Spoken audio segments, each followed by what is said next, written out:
There are simply beautiful cars. There are cars for comfort, and then there are those designed to defy the laws of physics and remind you that you're alive. What if I told you that one of the world's most iconic sports sedans was born almost by accident? Instead of becoming just another car, it became a veritable weapon of mass destruction on the racetrack.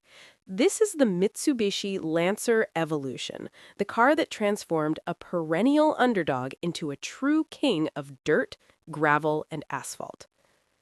Imagine the early 1990s. The world is experiencing the heyday of the Japanese auto industry. Toyota dominates the World Rally Championship, Subaru is already creating its own legend, and Mitsubishi continues to quietly and discreetly build reliable but utterly boring family sedans. Until one day, the company's management decides, enough of being nice guys. We need a revolution. They needed a car that would lift the brand out of the shadow of its competitors. But how can you do that when you're up against the Impreza WRX STI and Celica GT4? Mitsubishi decides not to create a new model from scratch.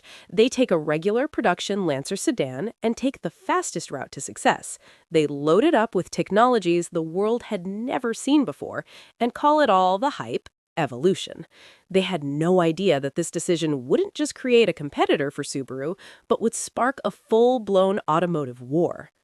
In 1992, the first Lancer Evolution was released. On the outside, there was nothing special, a simple angular body, a standard interior. But under the hood, another world hid. The legendary 4G63 engine, a 2-liter turbocharged engine producing 250 horsepower, permanent all-wheel drive, and a weight of just over a ton. This car had one goal: to win rallies. And victories came quickly. The first Evo became a sensation. The Evo 2 was released in 1994, followed by the Evo 3 in 1995. Each new version became more powerful and aggressive. If the first Evo resembled a samurai just picking up his sword, the third already resembled a veteran warrior. But the real breakthrough came at the end of 1996 with the introduction of the all-new Evo 4. It featured a completely new platform, a 180-degree engine, and, most importantly, the active yaw control system. This was the world's first active torque vectoring system. The car could automatically torque itself into corners. At the time, it seemed like magic. It was the fourth generation that laid the foundation for the golden era. In 1996, Mitsubishi had a proven racing car and a Finnish driver with nerves of steel, Tommi Mäkinen. For those unfamiliar, Tommy is the Michael Jordan of rallying. His style was cold-blooded and precise. In just his second full season with Mitsubishi, he won his first world championship title. From that moment on, his dominance began. Mäkinen won 4 consecutive titles, from 1996 to 1999. The 1998 season was particularly dramatic. At the final round in Britain, Mäkinen crashed into a concrete block and lost a wheel and retired. It seemed the title was lost. His rival, Carlos Sainz, in a Toyota, was already celebrating victory, but with 300 meters to go, his engine stalled. Mäkinen retained the title.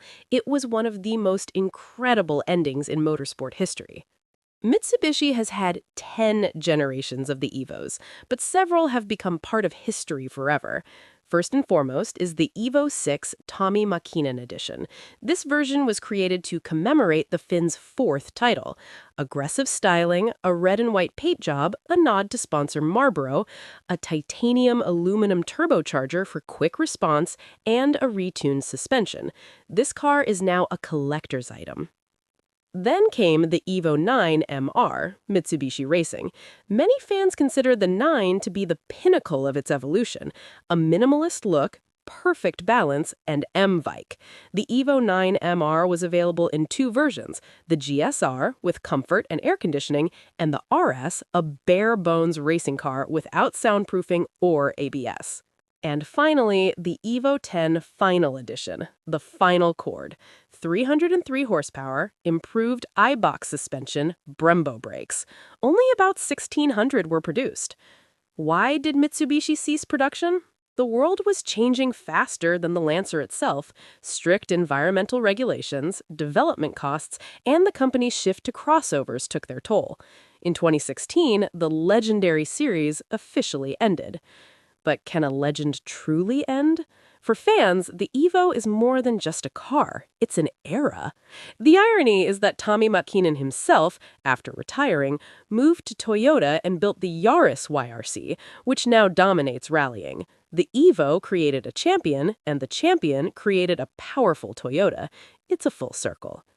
Today, Mitsubishi is hinting at the return of the evolution in the form of an electric car. But can it replace a real turbo engine, the smell of gasoline, and the thrill of a manual transmission? For me, the answer is clear. No. The Evo is like an old film camera in a world of digital screens. You hold something real, mechanical, and alive in your hands. And as long as such cars sit in enthusiasts' garages, this era will continue.